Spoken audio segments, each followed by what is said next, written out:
আমি করা ভিডিও হবে না বের জ্বালিয়া একটা তাল কৌয়া এরকম ये है कौवा माछ कौवा माछ कौवा माछ है कोई कोई अम्मा माछ ধরছে अम्मा মাছ হাতে কামড়ে নিবে কৌয়া মাছটা বিষ লেগে যাবে এ হে ও কেমন আছে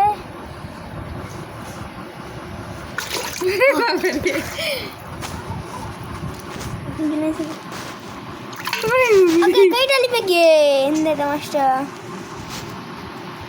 इंदे लंबा मास्टर कट ली ওগুলা মাছ কিনে নিয়ে আসলি इंदे ये देखो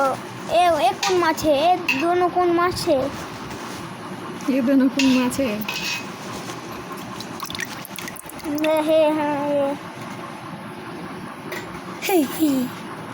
ये माछ क्या है